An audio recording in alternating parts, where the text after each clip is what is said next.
അസ്സലാമു അലൈക്കും വറഹ്മത്തുള്ളാഹി വബറകാതുഹു. പ്രിയ സഹോദരങ്ങളെ, കുറച്ച് ദിവസങ്ങളായി സോഷ്യൽ മീഡിയയിൽ കുറച്ച് കുട്ടികൾ നാടുകാണി ചുരം കയറി പോകുമ്പോൾ കണ്ട കാഴ്ച വൈറലായിക്കൊണ്ടിരിക്കുകയാണ്. നാടുകാണി ചുരത്തില് ആന ഇറങ്ങിയ കഥ നമ്മൾ കേട്ടിട്ടുണ്ട്. എന്നാൽ വഹാബി കുട്ടികൾ ഇറങ്ങിയ കഥ നിങ്ങൾ കേട്ടിട്ടില്ലല്ലോ. എന്നാ കേട്ടോളൂ. നമ്മളിങ്ങനെ നാടുകാണി ചുരം ഇങ്ങനെ കയറി വരുന്നു. അപ്പൊ എല്ലാവർക്കും അറിയുന്ന ഒരു സ്ഥലമാണ്. ഇതിന്റെ ഇടയിൽ ഇങ്ങനെ ഒരു മക്ബറ ഉണ്ട്. ആ മക്കാമിലാണെങ്കിലോ ഒരുപാട് ആളുകൾ വരുന്നു, മുസ്ലിങ്ങളും അതല്ലാത്ത ആളുകളൊക്കെ ഇങ്ങനെ കയറി വരുന്നു. അവര് വന്നിട്ട് ഇവിടെ രണ്ട് നേർച്ചപ്പെട്ടിണ്ട്, രണ്ടിലും പൈസ ഇടുന്നുണ്ട്. അതേമാതിരി മേലെ കയറിയിട്ട് കബറിന്റെ അടുത്ത് നിന്നിട്ട് പ്രാർത്ഥിക്കുന്നുണ്ട്. യഥാർത്ഥത്തില് ഇതിന്റെ സത്യാവസ്ഥ എന്താ, സംഭവം എന്തത്? സംഭവം എന്താന്ന് വെച്ചാല് അള്ളാഹുവിന്റെ വലിയാണ് അവിടെ മറവിട്ട് കിടക്കുന്നത്. അവരെ മുൻനിർത്തി അള്ളാഹുവോട് ദ്വാ ചെയ്യാൻ വേണ്ടിയിട്ടാണ് ആളുകളൊക്കെ വരുന്നത്. ഒരിക്കലും തന്നെ അവിടെയുള്ള മഹാന് അള്ളാഹു ആണ് എന്നോ ദൈവമാണ് എന്നോ ഇലാഹാണ് എന്നോ അവിടെ വരുന്ന ഒരു വിശ്വാസിക്കും കേട്ടില്ലേ സഹോദരങ്ങളെ, എന്താ പറഞ്ഞത്? അത് ഒരു മഹാന്റെ മക്ബറയാണ്, ഒരു വലിയന്റെ, അള്ളാഹുവിന്റെ ഒരു വലിയന്റെ മക്ബറയാണ്. അള്ളാഹുവിന്റെ വലിയ നാടുകാണി ചുരത്തിന്റെ മുകളിൽ ഉള്ള മക്ബറ. ആരാ പറഞ്ഞ നിങ്ങളോട് അള്ളാഹുവിന്റെ വലിയ ആണെന്ന്? എന്നിട്ട് പിന്നെ പറഞ്ഞ കളവെന്താ? അത് അള്ളാഹു ആണെന്നോ ദൈവമാണ് എന്നോ വിശ്വാസത്തിലല്ല, അള്ളാഹുവിൻ്റെ മഹാൻ എന്ന നിലയ്ക്ക് മുൻനിർത്തി ദുആ ചെയ്യുകയാണെന്ന്. ഇങ്ങനെ ദുആ ചെയ്യാൻ ആര് പഠിപ്പിച്ചു നിങ്ങളെ? അള്ളാഹു ആണ് എന്ന് വിശ്വസിച്ച ഏത് മുശ്രിക്കാണ് ഉണ്ടായത് മക്കയിൽ? മനസ്സിലാരെ?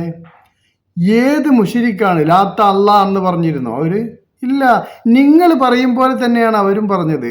ഹാഉലായി ശുഫാഉന ഇൻദല്ലാഹ്, അള്ളാഹുവിലേക്ക് ഒരു ശുപാർശക്കാരായിക്കൊണ്ടാണ് ഈ ലാത്തയും മനാത്തയും ഒക്കെ ഇവരും കണ്ടത്. നിങ്ങൾ പറയുന്ന പോലെ. മനസ്സിലായോ?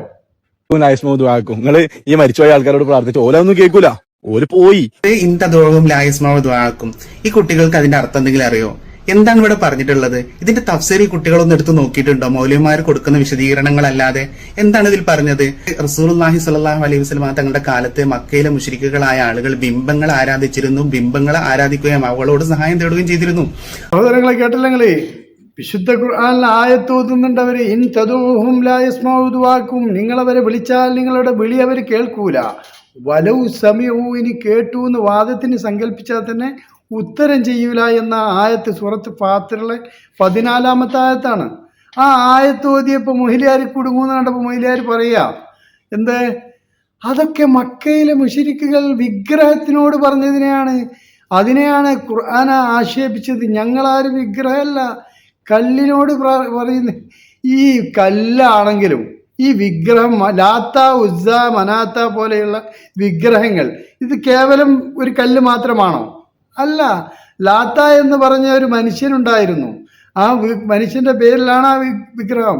ഇനി വിഗ്രഹമാണെങ്കിൽ സമസ്തക്കാർക്ക് ഒഴിഞ്ഞു മാറാൻ കഴിയും? ഇപ്പോൾ ഇല്ല. നിങ്ങൾക്ക് കല്ല് കരട് കാഞ്ഞിരക്കുറ്റി മുതൽ മുള്ള മുരട് മൂർഖൻ പാമ്പ് വരെ നിങ്ങളുടെ ആരാധ്യ വസ്തുക്കളാണ്. നാട്ടുകല്ലെന്ന് പറയുന്ന സ്ഥലത്ത് ഒരു കല്ലുണ്ട്, കാണിക്കുക അല്ലേ?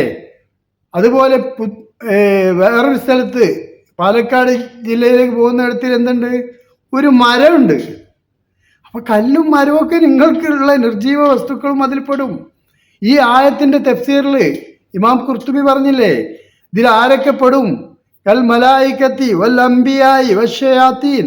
അംബിയ ആരാ? മനുഷ്യന്മാരല്ലേ? അവരൊക്കെ ഇതിൽ പെടും. തദഊഹും എന്ന് പറഞ്ഞ ഹും എന്ന ദമീറിൽ മടങ്ങുന്ന ഇവരൊക്കെ പെടും. മനസ്സിലായോ? മൊയിലാർ പഠിക്കണം. കുട്ടികൾക്ക് അറിയുന്ന ബുദ്ധിയംഗം വേണം. നിങ്ങൾ തലക്കെട്ടൊക്കെ മാറ്റി വെച്ചിട്ട് വലിയ ക്യാപ്പ് ഇട്ട് വന്നുകൊണ്ട് കാര്യമില്ല. ആളുകൾക്ക് തിരിയും നിങ്ങൾ ഉസ്താദാണ്. പക്ഷെ ഞാൻ ഉസ്താദല്ല കേട്ടോ.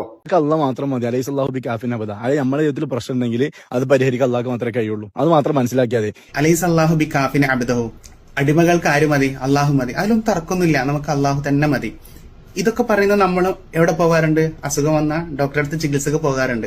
അപ്പൊ നമ്മൾ അലൈഹി സ്വല്ലാഹു ബി കാഫിൻ അബ്ദഹു എന്ന് പറയാറില്ലല്ലോ. എന്താ പറഞ്ഞേ? അലൈസല്ലാഹു ബികാഫിൻ അബ്ദു, അള്ളാഹുവിൻ്റെ അടിമക്ക് അല്ലാ മതി. അതൊക്കെ നിങ്ങൾ പറഞ്ഞത് ശരിയാണ്, അതിൽ സംശയമില്ല. പക്ഷെ ഇത് പറയുന്ന നിങ്ങൾ ഡോക്ടറെ അടുത്ത് പോകലില്ലേന്ന്. ഡോക്ടറെ അടുത്ത് പോകുന്നതും മരിച്ച മയ്യത്തിനെ വിളിച്ച് പ്രാർത്ഥിക്കുന്നതും എന്ത് ബന്ധമാണ് മുസ്ലിയാരെ? മുന്നിലുള്ള ആളുകളോട് കാര്യങ്ങൾ പറയുന്നു. ഡോക്ടറെ അടുത്ത് പോയാൽ ഡോക്ടർ എന്താ ചെയ്യുക? നിങ്ങളോട് വന്നിരുന്നാൽ പേരെന്താണ്? അപ്പം പേരെഴുതി. വയസ്സ്. എന്നിട്ട് ടെലസ്കോപ്പൊക്കെ വെച്ച് നിങ്ങളെ പരിശോധിക്കും, എന്നിട്ട് ഗുളികയും മരുന്നും തരും. ഇതുപോലെയാണോ മരിച്ച മയ്യത്തുകളെ എടുത്ത് പോയിട്ട് ഇതുപോലെ ദ്വാ ചെയ്യുന്നത്?